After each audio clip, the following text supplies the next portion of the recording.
Watch Jefferson climbs the ladder. Oh my goodness! Come on!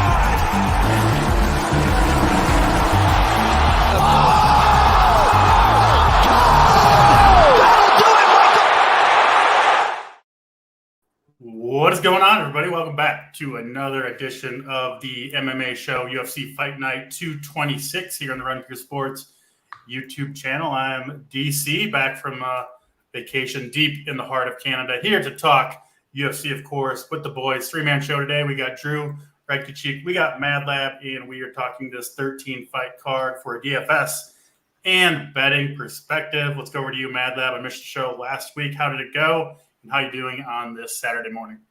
Yeah, last couple of weeks were good cards. This week is probably the worst fucking card of the year. I would say for my money.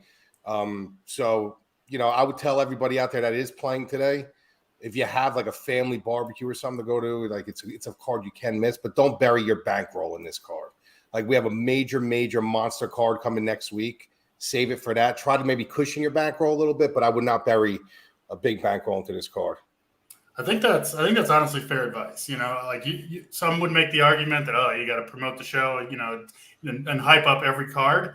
But if you do that, you know, when you really have strong feelings about a fight or a card or your excitement level, it doesn't ring as true, right? If you're not honest about kind of the shit shows that can exist out there too. So I think the honesty goes a long way, and it's hard to disagree. This card is not the best, but nevertheless, Drew, the prize pools remain strong on DraftKings, and there will be a winner crowned at the end of the night, taking down the six-figure prize, or obviously perhaps a chop of some sort. I feel like we've been pretty on point on this show for the most part, so we'll look to keep it going today. Drew, how you doing, and how do you feel about this card in general? Yeah, doing pretty good. Yeah, I mean, I'm kind of indifferent to the card itself. I mean, there's definitely some very lopsided fights that we're going to see tonight. So like Mad Lab said, it's probably going to be uneventful. There's definitely some top heavy names here. So yeah, it's out of last week, man. It was a pretty good card. I really don't mind this one that much. So I'm excited to get to it. I know there's a ton of names, so we should be able to pick out some winners, and happy to have Mad Lab back, and you as well, DC. Absolutely. Yeah, we missed you, buddy.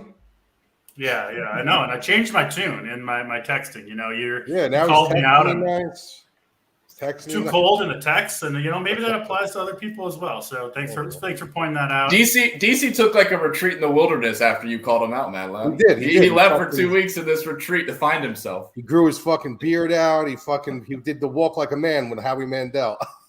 Yeah, this stubble I got here took 2 weeks to grow. That's the life of DC. JSU though, JSU. He picked a convenient JSU. If you're watching, what a convenient time to have a party. The worst fight of the year. Yeah, apparently on a bachelor party retreat, but we know he's just sitting at home watching. Didn't want to participate on the show on a rough card. With that, let's get to the fights. We do have 13 of them to talk about. We do start in the women's division. Luana Santos, moderate favorite, sitting around minus 150 over Juliana Miller, who is kind of just a run-of-the-mill UFC low-level fighter, if you ask me. But Miller here making her official UFC debut, 23-year-old. I think she's somewhat of an exciting prospect. Mad Lab, interested to hear your thoughts between Santos and Miller to kick off this card.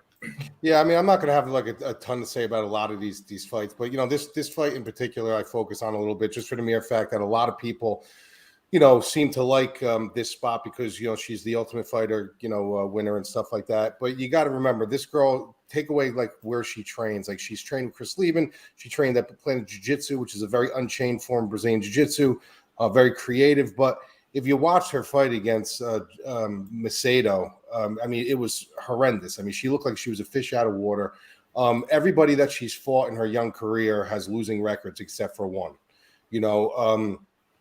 I really look into those things because I could put anybody on the street and on, fighting cab drivers, and they're going to win and they're going to look good and they're going to showcase. But then as soon as you fight somebody that has a winning record, all of a sudden you can't do much anymore. And Macedo's not good. Macedo was on the verge of getting cut. So I'm not high on Miller at all. I see that people are. Santos, on the other hand, I think she's got a little bit more in her tool chest. I think she's a little bit more solid with a striker. I think she's a little bit more well-rounded. I also think she's, a little bit tougher. I think Miller's going to fight for your money, but because Santos isn't that much expensive, I am leaning on the Santos side more. But it's low-level MMA. It's the first fight of the night. I'd be very careful in this spot. Yeah, I think that all makes sense. I do lean Santos myself in this one. Drew, what do you have for the numbers ownership-wise, and what do you lean for these two women?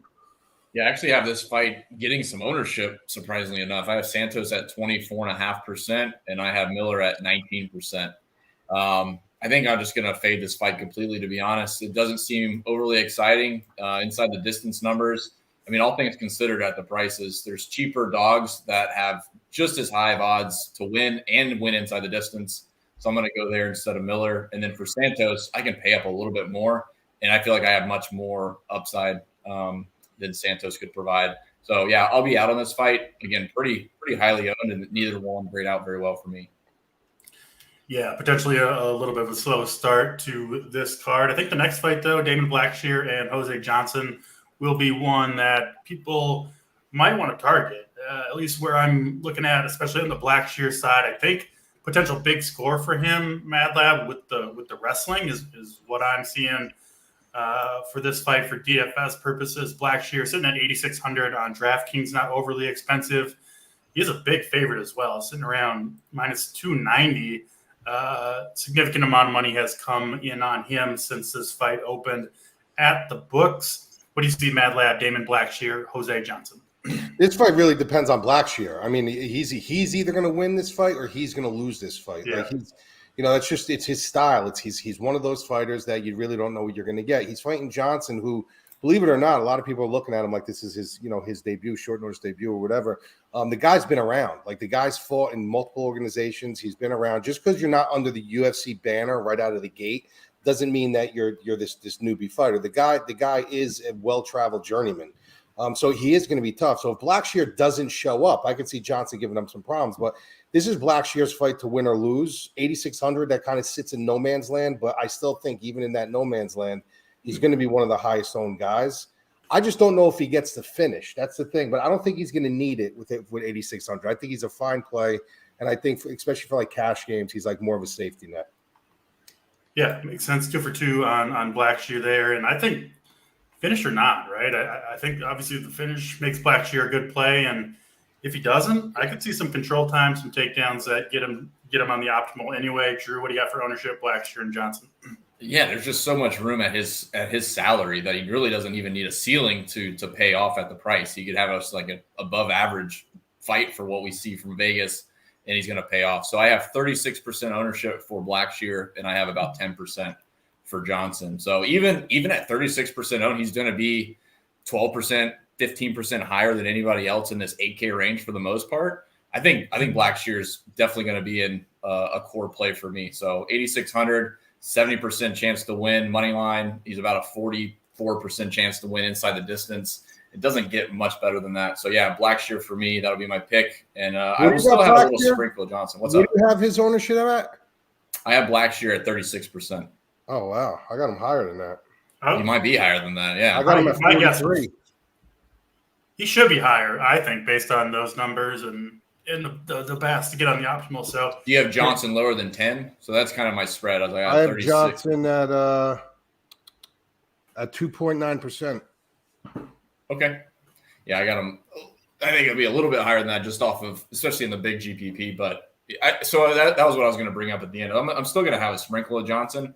I'm just going to play him at like 10%. And if something weird happens, I'll play him. But Blackshear's the guy for me at 36. But we'll just call it 40%. We'll split in the middle there, Matt Lab. Yeah. 40%, $8,600 for a guy with the numbers behind him. No, your numbers are usually right. That's why I'm not questioning you. Not yours are usually more on target than mine. I'm just saying I wonder how I got that number. But that's yeah, I No, mean, it's all good. it sounds like you guys have close to the same total ownership, just a different little split between the two fighters. But 3 for 3, it sounds like on Damon Blackshear here. We'll be rooting for him. Hopefully, he can finish this fight or score well in a decision. We go to the next fight on the card: Jacqueline Amarim and Montserrat Ruiz. Amarim, decent favorite here, minus 250 or so. Back to you, Mad Lab. What do you see, Amarim and Ruiz? well, I see a finish in this fight. That's one thing I do. I think there's upside for a finish in this fight. The thing with Ruiz is that this is a girl who does the one thing that I can't stand that I used to call Michelle Waterson out for. She does that head and arm throw. And although when you land it, it puts you in a good position of control, it also is a high risk, high reward move because on the way down, when you have that momentum, if you don't have the right momentum or leverage, you can end up switching position and landing on your back. And all of a sudden now they have top control. You're giving away position. So it's a very 50-50 position that's dangerous. And unless you really know how to do it, or you really have a good spot in the cage where you're doing it, you're taking a chance and losing control, especially in a close round. And she does that a lot. She had a lot of success in her debut fight doing it. She landed it a bunch of times, but she'll go over and over and over again with that. She's tough. She's kind of gritty, but Amarim is just, to me, more well-rounded. She's got better striking. She's got, I think, the better grappling. I think this is a spot where I think Ruiz runs out of her tool chest here, and she starts losing it down the gate. So I'm looking at maybe a late second, early third round finish in this fight. But I do lead Amarim. Yeah, makes sense there. Amarim and Ruiz is the best fight odds name, but Conejo is on DraftKings. Drew, let's go to you, Amarim, and we'll say Conejo here. What do you got, and what do you got for ownership? Yeah, Amarim looks pretty impressive. I got her at 30% ownership, and I have Conejo at 14% ownership. Yeah, the biggest thing that stands out to me is I'm gonna have a pretty good amount of Amarim, but she's got about a 50% chance of winning in round one via submission. You don't see numbers like that very much, and for a $9,100 fighter, I'll have a nice healthy share of Amarim. I probably will just fade Conejo in this spot for me. What do you have the numbers at? I had 30% for Amarim, and I got 14% for Conejo. Where the hell is Amarim? I got DC is going to witness an ownership fight dispute this whole show. Yeah, mine are a little, not many, not much. We're usually right on target. That's why we are. It's a weird card, like you said. It's the worst card of the year. So that's I mean, Amarim, play Amarim. There's some science to it, and also obviously some art to it too. There's no way to know exactly for sure, so it makes sense to have numbers a little bit directionally accurate is just as good, in my opinion. I mean, just knowing who's going to be higher owned than the next person. But we're usually 1 point off each other. Yeah, this is weird. It might speak to you today. the difficulty of the card, I think, or that the numbers are a little bit off. We do go to the heavyweight division. I think the lone heavyweight fight on this card is next to Martin Bouday and Josh Parisian. Certainly not the highest level heavyweight fight in the world. Mad Lab, this one, I think it's pretty much a toss-up to finish inside the distance or not, which pretty rare for a heavyweight fight. Obviously, these fights are typically expected to finish inside the time, but not necessarily for this one. It is Bouday, though, who is a pretty big favorite, sitting around -200. I don't know. I think Parisians has a chance to knock him out, but I think Bouday can probably impose his will a little bit here. Not expecting a super exciting fight, but talk to us. What do you expect here, Bouday? Mad Lab between Bouday and Parisian. Just a dirty fight, bro. These guys are low-level heavyweights, lumbering. This is a bar fight. This is like if you go to a bar, you're watching a football game, and two guys get into it at a bar. That's the way these guys fight. The thing with Parisian is that he is a big guy. He does have good physical attributes, but he thinks he's like 160 pounds. This guy's try throwing spinning back fists and stuff like that, and he really will, and get himself into trouble. Boudai's a little bit more understanding that, okay, I'm a heavyweight. I have to fight like a heavyweight. The thing with Parisian is the only one good attribute that he does have is he's tough. Like, he's tough to get out of there. He's not easy to get out of there. Boudai's not a guy who has like this thudding power that's going to knock you out in one shot. He's got to do it in volume, and Parisian knows how to make that dirty. Once you start getting ahead of him, he'll just wet blanket you. He'll stall for time. So I can see this fight finishing inside, but I can also see this fight going inside the distance. I mean, going to the cards. I do like the Bouday side of it, but I don't like his price at 8,800. Yeah, Bouday has won all three of his fights in the UFC by decision. And his top score in those three fights, Drew, is 91. So really hasn't scored very well, especially for that $8,800 price tag. But what's your pick here, Drew, and what do you got for the numbers? Yeah, it's tough to peg with the lower level fighters. Like I kind of lean Parisian a little bit in this spot. And the reason why is just ownership. So I have Bouday at 29% and Parisian at 15%. Bouday at the price, like Mad Lab said, but also at the ownership. I probably won't have any Bouday and just hope it does go to the cards or he loses. And for the other side of that, I'll have a little bit of Parisian and hopefully he can be the dog that wins. At his ownership, it makes it in play for me. He doesn't grade out like extremely well, but he's definitely in play for a dog, considering his numbers, and he's going to be half the ownership of what his implied ownership should have been. That makes sense. That's a heavyweight fight between Bouday and Parisian. We'll keep it moving to the next fight on the card. It is Francis Marshall and Isaac Dulgarian. This fight is expected to finish inside the distance. As Marshall sitting around minus 180. I think a little bit more of an exciting fight here, hopefully, than the last one. Let's go back to you, Mad Lab. Marshall, Dulgarian. What do you see between these two? I don't. The thing with Dulgarian is I see people jumping on this guy because they look at his wrestling credentials. Like this guy has a high wrestling pedigree, which is great to have. In MMA, it's better to have that in female mixed martial arts, but in male MMA, obviously it's great attribute to have. But that's really all he has. And if you look at his record, before this guy's never been out of the first round. So there's a lot of question marks. Like you got to answer for me first before I'm really going to bank a lot of my ownership on you. How's your cardio? How's your conditioning? How's your durability? Can you take a shot? Marshall trains under a great camp in New Jersey. The kid's very, very underrated. He's very young. He's going to get better every single camp. He's got good striking. He's got good grappling. He's got decent wrestling. So he's got all these things in his corner that I like. Training under Kurt Pellegrino, another really high respected guy out of New Jersey. 8,500 to me is like a nice sitting price for him. That's almost still like you're still in no man's land at kind of 8,500 because it's a decision you have to make. It shows that DraftKings is confident, but how confident are they? So I actually like him in this spot. I think Dulgarian has a chance possibly to wrestle him if he has the conditioning the whole fight. But I do think as time goes on, you're going to see if he's got the conditioning. So I'm going with Marshall maybe to finish this down the stretch. All right. Pick is Marshall over Dulgarian from Mad Lab. Let's go over to you, Drew. What do you have for ownership here? I'm curious to hear what those numbers are and what's your pick to win this fight. Yeah, I have Marshall at 27%, and I have Dulgarian at 17.5%. My pick will be Marshall. I mean, there's a couple metrics that I'm looking at that just seems like Marshall has the leg up in several different categories. And I got one question for Mad Lab real quick. I promise DC we won't go on too many tangents, so this shouldn't be too bad. But do you think like there's a risk for some of these guys that are trying to prove themselves? Like I would want to bet that this finishes inside the distance, but like part of me says they're going to play tentative. Like they're going to fight each other tentatively early. So I'm curious your take on on this type of fight, specifically a featherweight fight.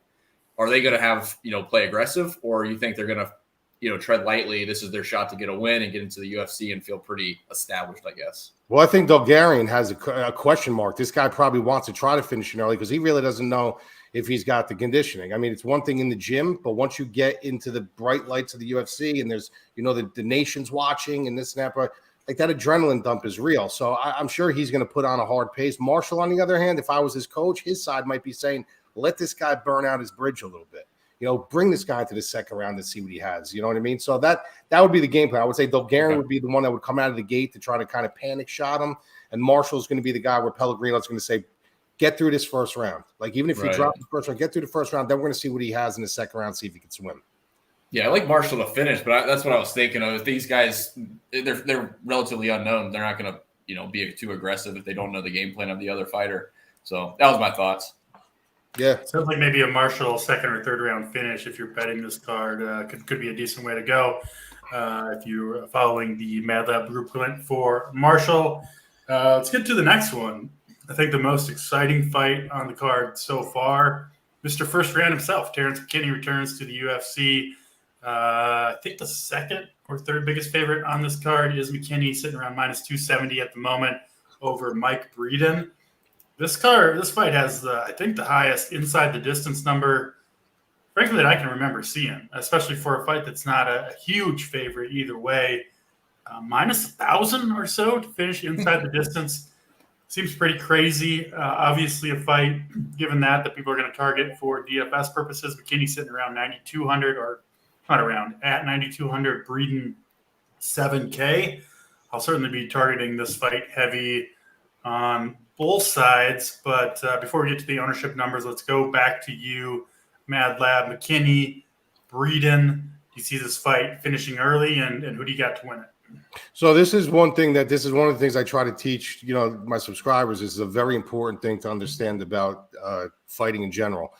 There's fighters, there's athletes, and there's athletes trying to be fighters.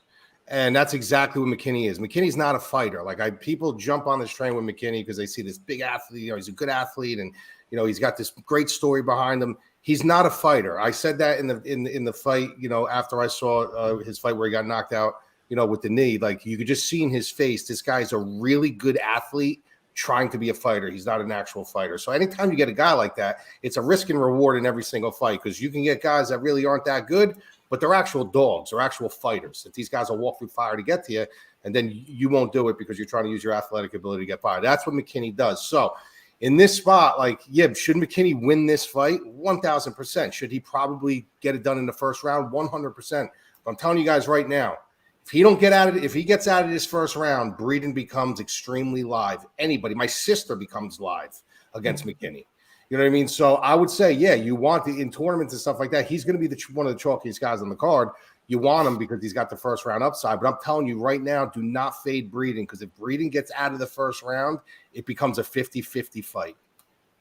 I agree with you, Matt Lab, and I will, like I said, have exposure to both these fighters. What is it about McKinney? I mean, you said he's a great athlete. I agree with you. Why does this guy just have no cardio whatsoever? It doesn't really make sense to me. It's a genetic disposition. Some people, guys like him that are in good shape, physically and stuff like that, and are good athletes, if they don't have cardio to back it up, that's just a genetic disposition. You know what I mean? Start running 10 miles a day and get some cardio. You can have the best. It's like the body. You can have the best. I'll never be a Mr. Olympia bodybuilder. I don't have the genetics to do it, but I can have my best body. He can have his best cardio. And I know guys that smoke 2 packs a day that can run 10 miles. You know what I mean? So it's really your genetics. You can have the best. What's that?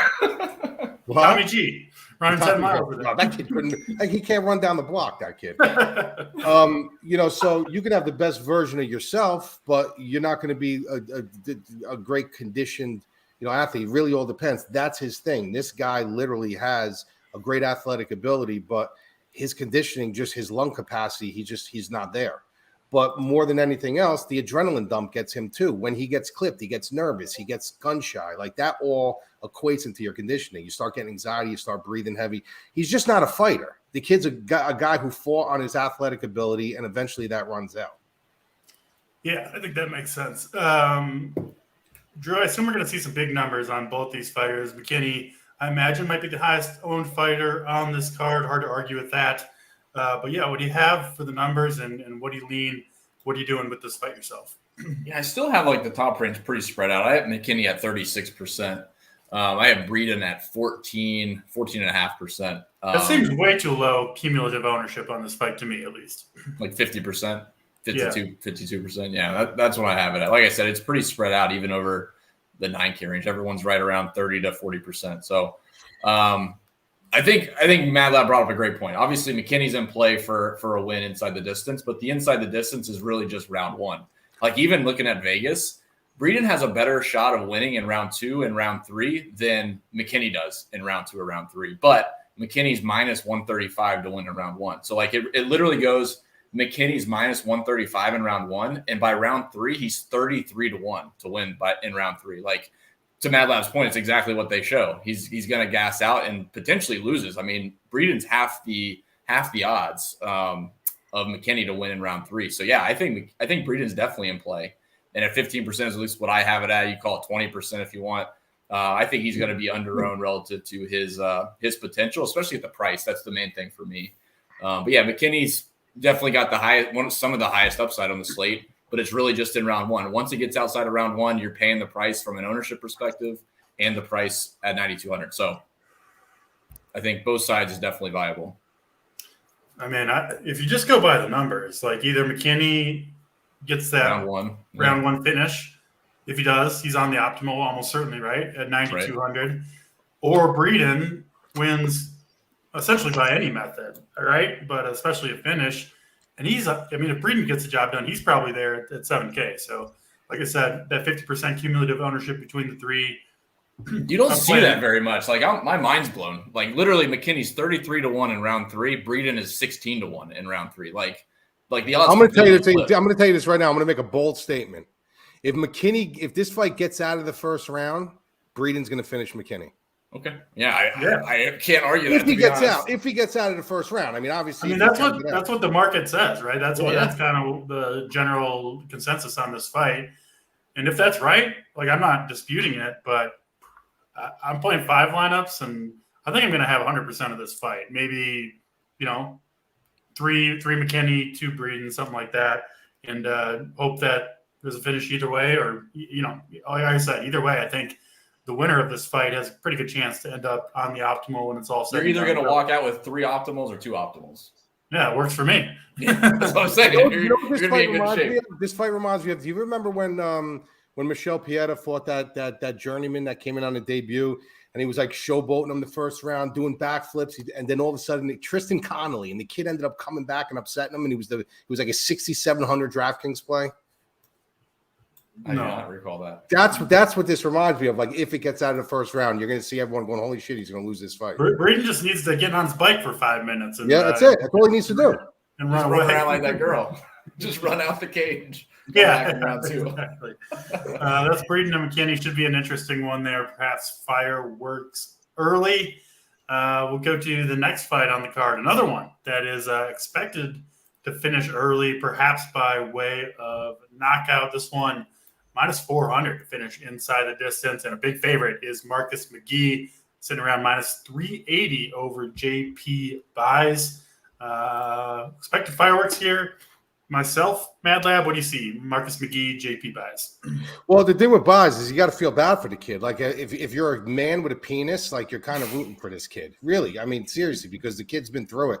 You got to think about his the road this kid's been down. First of all, his UFC tenure has been horrendous, and second of all, he's caught his wife banging Roman Dolidze. I mean, how much worse does it get than that? You know what I mean? So it's like he lost his wife publicly to Roman Dolidze's cock, and then now he's got he's looking at a pink slip in this fight. He's like literally looking at a pink slip in this fight. So like his world is in shambles. So if you're a man, like if you're a guy's guy, like you're hoping for him to win. But I think the UFC is kind of putting him up against it here. I mean, you got a kid who's got good wrestling, but he's extremely chinny. You got a guy, McGee, who hits with some pop. He's pretty well-rounded. The UFC is pretty high on him. It's time for his chance. Like they gave JP his chance. He's on a 3-fight losing streak. So all signs are kind of pointing the UFC business model here is to get rid of JP Buys, especially because they're a little bit higher on his ex-wife now. But he does have some decent wrestling. He can make it interesting. He's not the worst $6,600 play that I've seen on the board. I mean, I'm leaning towards McGee just because of Buys' chin, but I wouldn't be blown away if Buys makes this interesting. If Buys wins this fight, Mad Lab, how do you think it goes down? He probably just he has success with the wrestling, controls him a little bit, wins the rounds in close spots, and probably pulls off like a 29-28 or a split decision. With wrestling, you think? Yeah, with his wrestling. Okay. So, yeah, I mean, Drew, back to you. If that's the case, I think McGee, going against the Buys, who sounds like he's kind of down and out a little bit, perhaps even with the matchmaking department. This seems like another fight where I want exposure to either way. Definitely lean the McGee side. He's the most expensive fighter on this card at 9,600, but you can fit him. I think there is plenty of value to be had here. So this is another fight that I like a lot for DFS purposes. What do you see here? What do the numbers say, Drew, on McGee and JP Buys? Yeah, lineup construction isn't as restrictive as it was the last couple of weeks. Like you can definitely, go top heavy and have 3 scrubs and do pretty well. So McGee at 9,600, I got him at 33% ownership, and Buys I have at 10% ownership. I definitely lean McGee. Obviously, it's hard to deny that he's probably going to win the fight, and possibly in a pretty good fashion. So he grades out really well over 9K. Again, at the price, it's just a matter of lineup construction. But yeah, I want exposure to McGee. probably won't have any buys in this spot. I probably just fade him. Yeah, I mean, I feel bad for him. I mean, that guy's little JSU, 5'5", and he lost to a 6'3" guy. It's like JSU to Big T. So I feel for buys, but I'm going to go McGee. How tall is Big T? Big T 6'5"? I don't know what Big T is. Oh.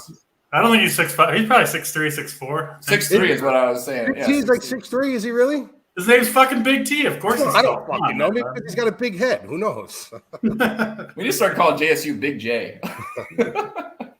Little J and Big T. There Dude, yo, Draft Cheat, do you remember when I think you're the fucking one who actually put this out that made people start thinking about it. You remember back in the day, who was the kid that won the Millie Maker on Roto Grinders twice?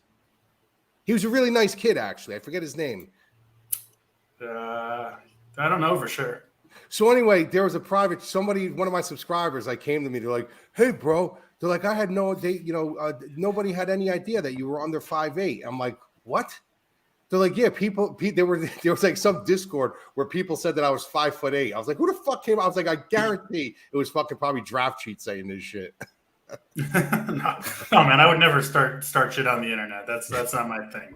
Just always trying to someone put it in chat. Yeah, Head Chopper. That's who it was. Yeah. It was Head Chopper. Head Chopper's like, "I can't believe it. I thought he goes like, I'm so upset." He's like, "I really thought that he was over 6 foot." And I was like, "Who the fuck said I wasn't over 6 foot?" DC. All the height shaming going on here on this show, and I love coming after people that can't defend themselves. That's absolutely the best. We'll go to the next fight on the card. Another pretty big favorite here. Josh Fremd is minus 340 or so over Jamie Pickett. Let's go back to you, Mad Lab. What do you see between these two? I think the thing with Pickett is, bro, like he gets shit on big time. Like people talk about him like he's the worst guy since I mean, I can't even name a fighter. They think he's horrendous. The guy's really not that bad. Like he's a decent fighter until he's not. That's the problem. Like he'll come in, he'll look good. He's got a decent physique for the division, and he'll look decent until he doesn't anymore. But that's his problem. He looks decent until he doesn't anymore. And I just think in this fight, like Fremd is a guy who's, I wouldn't say he's going to ever be anybody, but he's at least you could see him being a UFC mainstay for a little while, where Pickett's probably on his last legs here. And it's a shame because he's almost like a hairline away from just being a decent fighter. It's like he's not good, he's not bad, but he's like right on the cusp. It's just going to be this another situation for me. I think Pickett's going to look good until he doesn't anymore. And then I think Fremd is just going to start controlling him with wrestling and stuff like that. But I don't know if Fremd gets him out of there. That's the whole situation with his price tag. I know he probably Drew's going to probably say he grades out well, but I don't know. Like I'm kind of up in the air as far as his price tag here. I am leaning on the Fremd side, but I am that price tag to me. I think there's a lot better value out there. He doesn't grade out that well at the price. Yeah. I was going to say compared to the other fight, bookended by two guys that should finish in round 1, and he's the same price, and it looks like he'll finish inside of round 3. So, yeah, I mean, this fight is only minus 200 or so to finish inside the distance, which isn't terrible, but compared to the other fights, it's a small number. So yeah, what do you see, Drew, here with the numbers between Fremd and Pickett? I got 30% for Fremd, and I got 10% for Pickett. Pickett's just another dog I'm not going to play down here. I'll just be out on Pickett. And then Fremd, like I said, I don't think I'm going to play much Fremd. I think with the bookend with McGee right above him, and I got McKinney 200 less, I don't see a way that I really play a lot of Fremd. Obviously, if you're playing 150, it's a different story.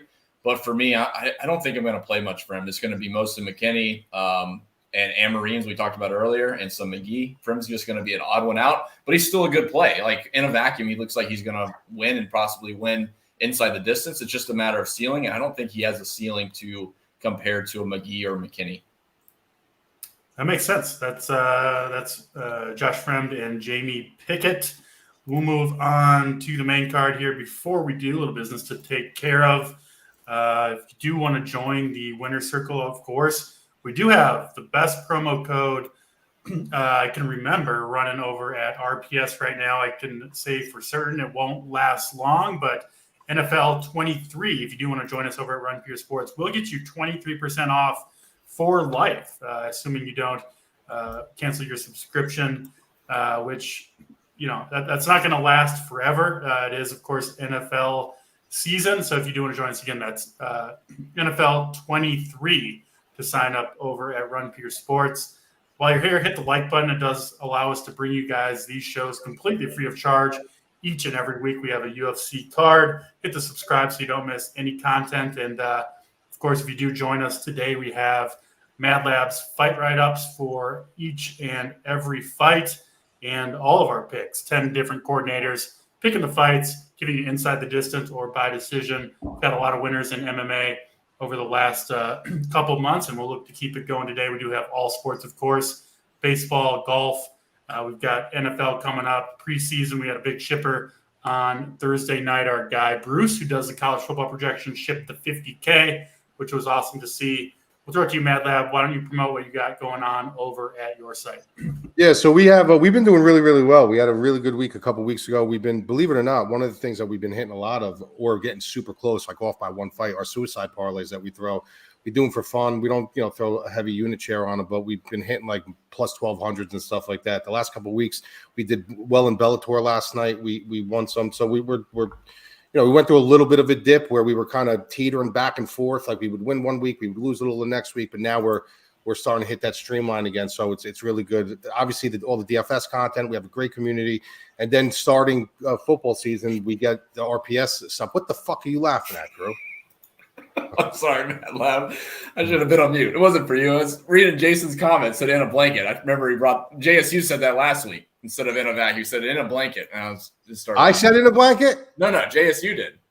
About in a blanket? He was talking about a fighter, like in a vacuum, but he said in a blanket, I think. All right. In a blanket. Did I just say that before or something? No, I just read the comment. I just started laughing. I should have been on mute. That's my bad. I didn't mean to. We had to take a 1 week suspension for saying in a blanket. So that's So then we get, then we obviously get some of the the RPS football shit, which is for our subs, which is great because I consider you guys the best in the industry with NFL. So it's good. I love the marriage that we made here. You know what I mean? It's a really good cross stream. I don't think anybody has done anything like this before. So, it's come here, go there. It doesn't matter. You're still getting great content. Absolutely. All right. Let's get to the main card. We start off with, I think, a fight that I'm looking forward to seeing going down. AJ Dobson and Teflon Inchukwi. It is Inchukwi. Small favorite here, sitting around minus 140. Dobson plus 120 or so. Of course, this one, moderate favorite to finish inside the distance. But curious what do you have to say about this one, Mad Lab? I'm kind of on the fence. So break it down for me, Inchukwi and Dobson. Yeah, so Teflon reminds me of a guy that I used to train with. And I trained with him for a while. And this guy literally had no movement. He had decent shell up defense, but the one thing that he had is if he hit you once, he was putting you on Queer Street. Like that was his thing. And I remember when I left the gym because my instructor went to Norway, I went to another gym and there was a guy in my gym that was actually going to fight this guy. And he was asking me, like, you trained with him, what is this thing? I was like, just stay away from him. Like, dance around him, use movement, and you'll beat him. The guy just doesn't evolve. The same thing with Teflon. Teflon just never evolved. This guy's got very good power. He's got good stationary striking. But if you use angles and you're kind of moving around and stuff, it's going to be hard for him to get to you. He doesn't use wrestling or anything like that. Dobson's a guy who comes in, he kind of charges the pocket right out of the gate, which I don't agree with in this spot because Teflon can catch you with something. But I think it's all the same. I think anyone that Teflon fights, unless you're going to be flat-footed, you're going to be on your heels, you're going to sit in a phone booth with him and strike with him, you can beat this guy. Like, you can literally beat this guy. So I understand why Dobson is the dog because there is the fear factor with Teflon's power. But like I said, if this kid comes in and he's not so overzealous to just charge north and south and maybe pick angles and get off the center line, I don't see a reason why Dobson shouldn't be live here. You know what I mean? So I do like this fight. I don't, believe it or not, I don't know if this fight finishes inside the distance. I have a very weird premonition that this fight's not going to end inside the distance. I think it's a spot where maybe Dobson wins round one, Teflon comes back and wins round two, and then you're looking at like a sloppy round three. So I'm not going to be super, super high on this fight. I'm going to have ownership here because their prices, kind of call for it. But I wouldn't be shocked if this fight goes to the cards where a lot of people think it's going to probably inside the distance. But what do you think, Drew? One quick question, Matt. Do you expect Dobson to use his wrestling here in this fight? Yeah, but I don't think he's going to. I think he's going to probably use it. Like I said, in onset, he uses his striking to get into on your hips. He doesn't have like real strategic entries. You know what I mean? Like you see some of these wrestlers, they come off the center line and they come in, they protect their chin. He doesn't. He kind of just charges forward, he throws punches, and then he changes levels. Gotcha. It's a dangerous thing to do with somebody like Tafon because he just sits there and he waits for you and then he uncorks something. So I'm expecting him to use it, but he's going to use his striking and his pressure forward to get it, and that's where the danger zone is for him. Yeah, potentially dangerous spot there for Dobson. I can see that. Drew, what do you see for numbers here between Inchukwi and Dobson? Yeah, I got Inchukwi at 25%. I got 21% for Dobson. I actually lean Dobson a little bit here. I think this fight does finish inside the distance, and I actually think Dobson grades out a slightly better round to round. I think it's just all Inchukwi's power. But I think Dobson at 7,800 is a live dog, and I'm going to have exposure to both sides. But I actually lean Dobson to win this one. So again, pretty fair ownership, 25-21. But yeah, my pick is actually going to be Dobson, and I think Inchukwi gets a little gassed out. I think Dobson gets a little bit quick around the cage, and Dobson ends up finishing inside the distance. So is it showing? Is it showing a high upside for a finish here? Because I don't see it. It is. I mean, okay. For the price. For the price. I'm not comparing him to McKinney or something like that. Yeah. But yeah, for the price, they're the highest. Yeah, they're some of the highest in the mid-range.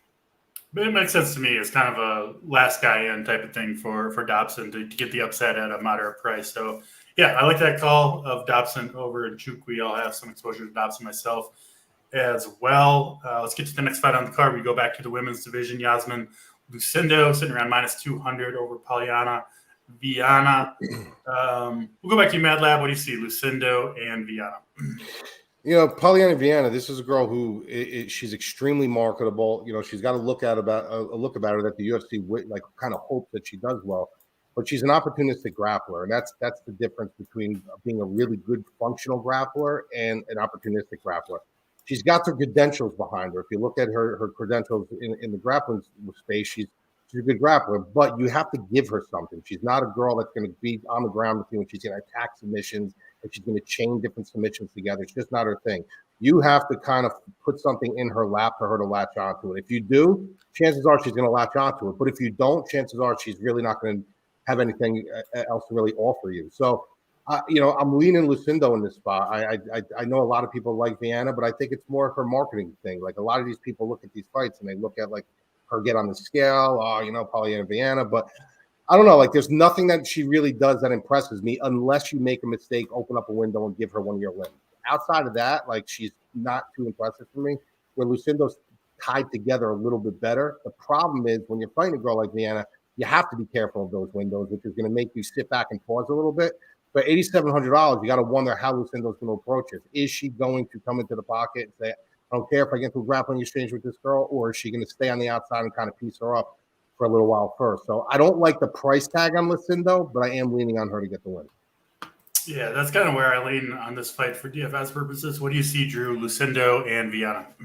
Yeah, it's like a contrasting in styles between Lucindo and Viana. I think Viana's got a little bit more submission risk for inside the distance, but I don't think either one is going to be optimal. I have ownership at 23% for Lucindo and Viana at 20%. So still relatively owned fight for being kind of a low level, most likely a decision in my opinion.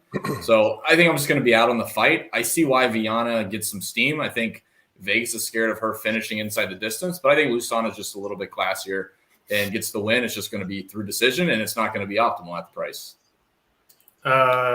Question, Matt Lab, I think you have the best chance to answer this one correctly. Cam asks, what do you think about Lucindo's fight IQ? It's young. I'm not going to say it's bad. I'm not going to say it's good. I'm going to say it's young. It's raw. Like you don't get fight IQ, really dialed in. That's all trial and error. You got to make mistakes and understand your mistakes. Go back, watch the film, and say, all right, this is a mistake. I can't make anymore. You're not going to have great cage IQ just on instinct, right out of the gate. So I think her cage IQ right now, I would say, is unaccessible. I'd say she has young cage IQ, and you'll see as time goes on. If this is a girl who continues to make the same mistakes, then you could say she's got bad cage IQ. Right now, she's got young and raw cage IQ. Yeah, that makes perfect sense to me. Jason Graham going through a couple comments. We do appreciate you watching every week, seeing you in chat, participating. We enjoy that. Jason says Inchukwi looked bad on the scales. I did notice that too, kind of briefly looking through some of the pictures coming out of the weigh-in. So something to consider there, at least for Inchukwi.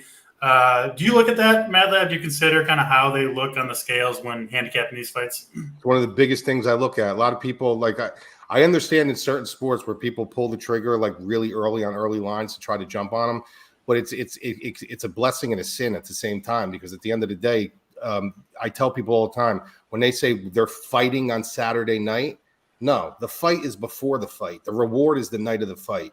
The fight is the 8 to 12 weeks building up to this, where you're cutting weight, you're training, you're battling through injuries, you're grumpy, you just want to get it over with. And then once you hit the scale and you weigh in, then the fight is over. Then you rehydrate, now you're having fun. So yes, because when they get on the scale, that shows me how big how big and taxing was their fight, their actual fight. So I look at that a lot before I even pull the trigger on a lot of things with DFS and my heavyweights and my wagers, unless there's a complete lock on the card. But yeah, it's one of the most important things that people really take too lightly. It's kind of crazy to me. Yeah, good answer there, and makes perfect sense to me. 3 fights left to go. This one I think is certainly an interesting one. Khalil Roundtree sitting at -180 over Chris Daucus, who is coming down from heavyweight to light heavyweight, which, in my opinion at least, is kind of the biggest change you could make in a weight class. Obviously, with the huge, the 60-pound range that you can be in for a heavyweight. So it'll be interesting to see what Daucus shows here at light heavyweight, coming off 3 straight knockout losses. Pretty scary. And then, I don't know, anytime a fighter's losing and then changes weight class, I smell desperation, at least a little bit. And not a great fighter to be super chinny against, in my opinion, against Khalil Roundtree here. So, almost a little surprised Roundtree's not a bigger favorite. But interested to hear you break this one down, Mad Lab, Roundtree and Daucus. Yeah, as far as why he's not a bigger favorite, I think it's the historical read on him with having 0 takedown defense and not being a good grappler at all. And you have Daucus, who's a black belt in Brazilian Jiu-Jitsu. So that's where I think that's baked in. But I will tell you this, these guys come from 2 different worlds. When you look at Roundtree, this was a guy who was extremely heavy, completely out of shape, and he dialed his body in to being chiseled, to being jacked, being like a great-looking athlete with a lot of power. So he puts the work in. On the flip side with Daucus, I always tell people, when you see a guy division hopping, that means he's looking for a home. And that means his confidence isn't there. I mean, if you're bumping up in weight because you're older, because your metabolism is slowing down, that's one thing. But when you're a younger fighter, and like DC, you just said, a drastic weight drop, why would you want to torture yourself to go down in weight? So it tells me one of 2 things. He doesn't trust his chin, number one, because he's fighting bigger heavyweights. And they're knocking him out, because this guy came out of the gates hot. He won 3 or 4 straight, all by knockout, and then he went on this 3-fight knockout losing streak. So he's trying to find a home. And I always say, like back when Rashad Evans fought, when Rashad Evans was really, really good, then all of a sudden he's going to light heavyweight, he's going to middleweight. Like, they're trying to find a home, which means they're unsettled in their own skin. And that's where Daucus is right now at such a young age. He's unsettled in his own skin, where Roundtree is kind of really, this guy was in Thailand. He was training Muay Thai. Yeah, he doesn't have great takedown defense and everything like that. But at the end of the day, Daucus is not a guy who really ignites and ignitions the wrestling. This guy does like, at the end of the day, to stand on his feet. He uses the grappling if he really, really needs to. So this is a spot where I think he's underestimating the power of the light heavyweight division, because at the end of the day, the light heavyweight division, pound for pound, can hit harder than the heavyweights because they're faster and speed equals power. And Roundtree is that guy. So I love Roundtree here. I think Roundtree ends up catching his chin at some point, and I think the weight cut for Daucus is going to be kind of a different world for him. I think his confidence really isn't there if he's weight jumping like this. So is there a world where he can get him to the ground and solidify that game plan? And we're just like, dude, he's gonna either ride this out or he's gonna sub him. Sure, absolutely. But Roundtree 8,900, he's sitting under that 9K range. He's kind of in no man's land. I like him in this spot. I'm with you. I mean, Roundtree, like you said, takedown defense in question. Daucus doesn't have a takedown in like 7 UFC fights or something. So, and I talk about this often. Like to me, I think a lot of the light heavyweights in the UFC could just go up to heavyweight and do just fine. Like a lot of the heavyweights to me in the UFC are just fat light heavyweights who and you can see it in Daucus here. I mean, he's still got some fat on him, and he had we don't know if he had any trouble or not, but he can get down to light heavyweight, and I think a lot of the heavyweights could do that, but there's really no point because they're facing just faster guys who are in better shape down to light heavyweight. So I don't know, just a take for me on the state of the heavyweight versus light heavyweight division in the UFC. But let's throw it to you, Drew. What do you see here, Daucus and Roundtree? Yeah, you mentioned his surprised the money line number is not better. I got a line that Big T will like here. The money line number is not great, but he's big where it counts, and that's inside the distance. He's about a 60% implied chance to win inside the distance, about 40% chance to win inside of round one. So Roundtree grades out really well for the upside, which is all you're looking at for a 9K fighter. And all things considered, 8,900 is basically in the realm of a 9K fighter for upside that I need. So Roundtree, I have him at 26%, and Daucus I have at 20%. So Daucus is actually going to be one of the higher owned dogs in this spot. He's not the worst one to sprinkle in, but I would definitely be underweight. 20%. It's kind of high for me.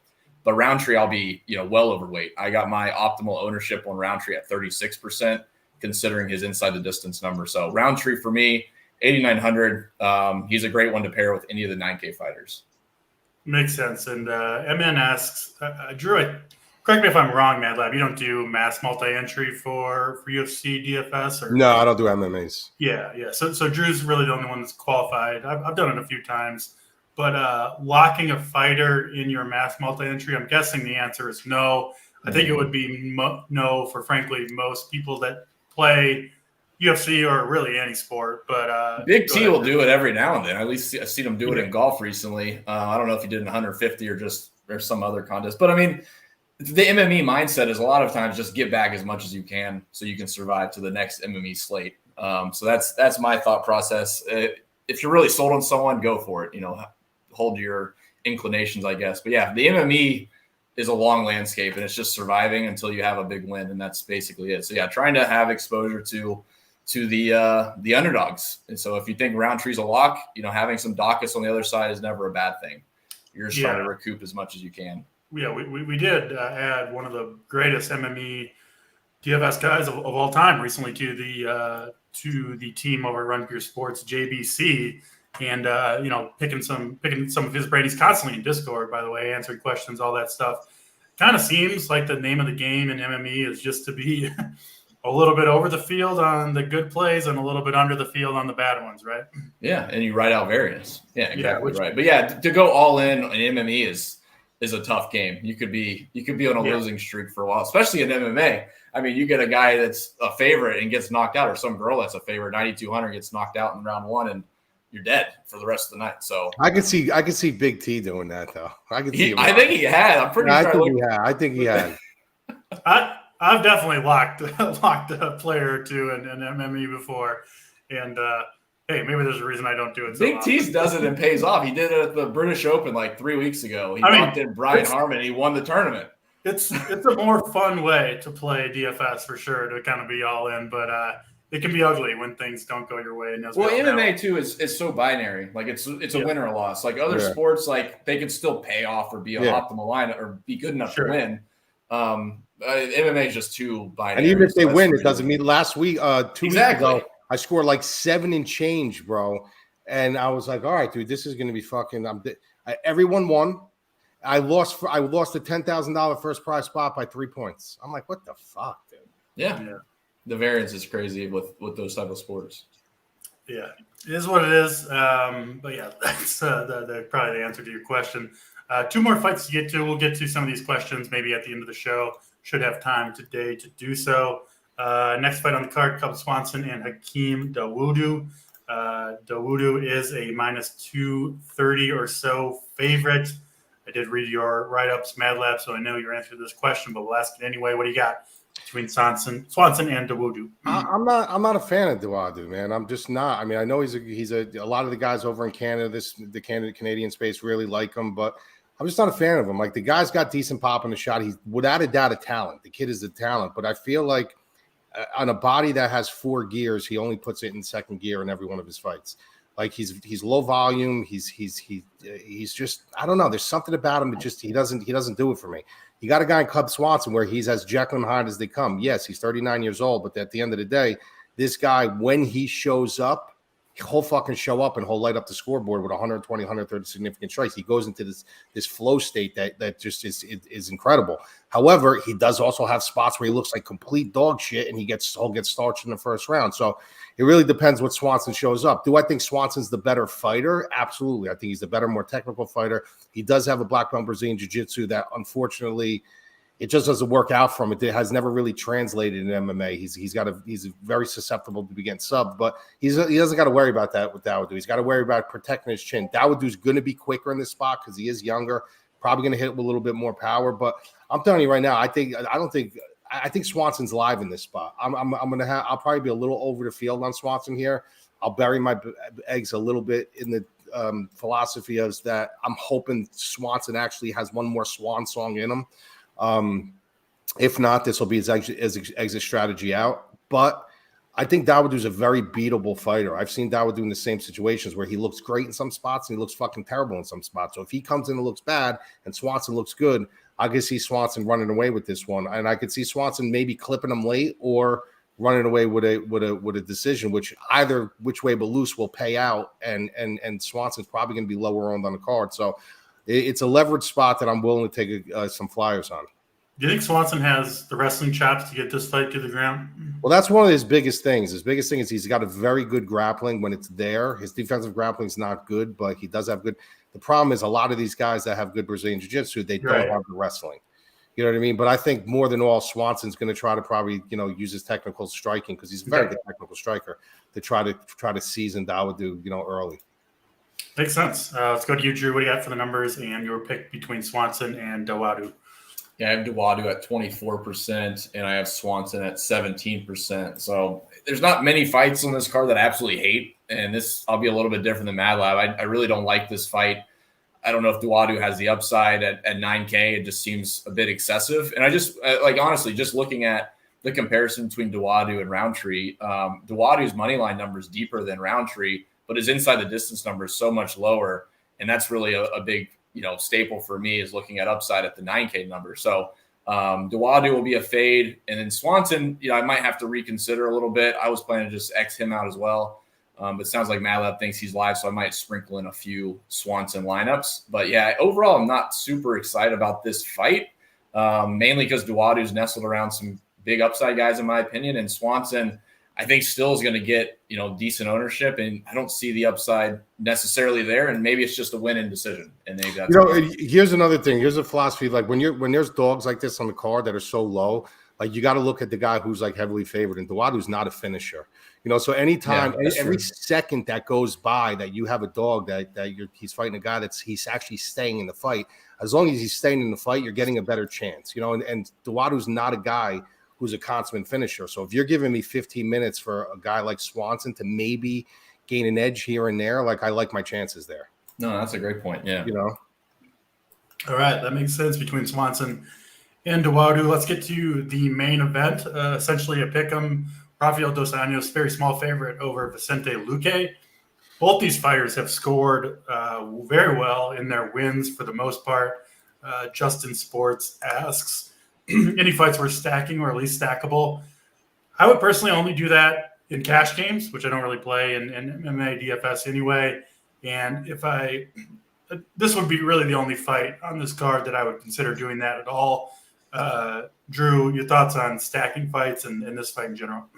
It would have to be a really cheap dog with a 9K favorite, and it's going to decision for a 5-round fight. That would be the only way, and it would be in cash. I wouldn't do it in a tournament. The upside together is not there. So yeah, it's just it's a cash play for someone to jam in a cheap favorite that's going to go 5 rounds. Yeah. Whether they lose or not, they just got 5 rounds of significant strikes, basically. Yeah, I think pretty straightforward on that question. All right, let's get to this fight. Break it down for us. Madlab, Rafael dos Anjos, Vicente Luque. Should be a fun one with, I think, a lot of back and forth between these two fighters. Who do you got? And break it down for us. Yeah, so one thing I want to say there's a lot of shit going around with the internet with people talking about the medical condition of Luque. Well, you guys got to understand, it's the year 2023. Like technology today, there's not much that seeps by. You know what I mean? So if they thought in any way, shape, or form that the brain injury that Luque had was going to affect him in any way, there's no way that the UFC model would ever allow it. You know, one thing that they do put money in, forget about the if you argue the money that they make and the salary, they put a lot of money behind their medical staff. It's very, very important. You know, you get one death on national TV, you're fucking done. You know what I mean? I mean, forget it, especially the woke world now.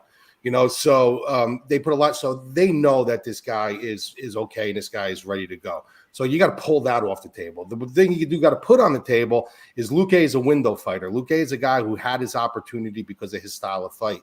These guys usually don't have long longevity with their style. They're always baited into wars. They bait you into wars. They don't know how to have clean fights. They don't know how to come out unscathed. They're always on medical suspension. That's Luque. Luque had his window. Remember, he was on that big winning streak. He was just like starching people. And then all of a sudden, he came back down to earth.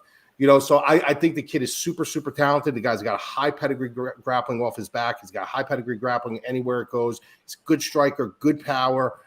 Then you look at RDA, and this is a guy, has he been through wars? Yes, but he also knows how to fight clean. This is a guy that he will not engage in a firefight if he doesn't have to. He will take you down. He will utilize his wrestling. He may get some Sanhagen boos tonight because he's, riding top position. He's a third-degree black belt in Brazilian Jiu-Jitsu, which is a lot different than being a brown or a black belt in Brazilian Jiu-Jitsu. So this guy, to me, like back in the day, RDA, to me, is a Hall of Famer. You know what I mean? This is guy, he's been around forever. He's beaten the best. He's lost to the best. He's always competitive. He's extremely well-rounded.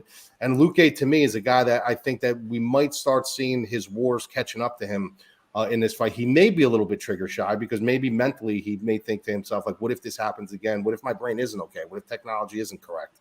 You know, but I do like RDA in this spot. I think RDA is going to utilize his wrestling. I think he's going to play it safe. I think he's going to keep it a little clean. I think he knows getting into a war with Luque is going to be a very, very bad mistake.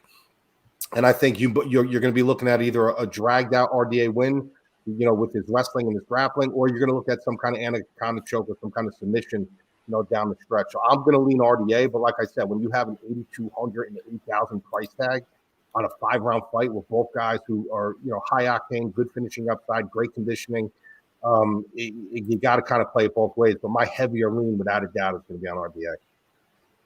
Makes sense to me. I kind of agree with the Mad Lab. I do lean the RDA side, and I also agree. I think you want, in my opinion, close to 100% ownership on this fight. Hard for me to imagine the winner not being on the optimal. Drew, what do you got? Dos Anjos and Luque. Yeah, definitely leaning RDA. I have him at 36%, and I have Luque at 33%, so pretty close. Yeah, I mean, the big thing for me, I think numbers across the board are really pretty close. I look at the projections, and RDA definitely projects out well, so that's probably where his ownership gets elevated a bit. But honestly, RDA, I think he's had 3 fights since 2022, and he's won, I think, all 3 or maybe 2 of 3. And as far as Luque, he's had 2 since 2022, and he's lost both of them. So I'm just going to lean RDA. I think he's in better form if you can even count, you know, last year's fights. So RDA will be the guy I go to. I won't play them both together. But yeah, I think 100%. Like in MMA, you would want to get your ownerships right on this fight. Have both sides, you know, equal amount or pretty close to, and you know, lean. I lean RDA, so I would have a little bit higher split on RDA. All right, that makes sense. That's RDA Luque, the main event, and that is all 13 fights. That'll wrap it up for this show. Before we go, just a reminder, if you do want to join us over at RPS, best promo code we'll have all year, RPS, or rather NFL 23 gets 23% off for life. Come over, join the winner circle, get Mad Lab write-ups, get everybody's picks, get all the sports. NFL coming up is going to be a fun time over at RPS. All right, that will do it.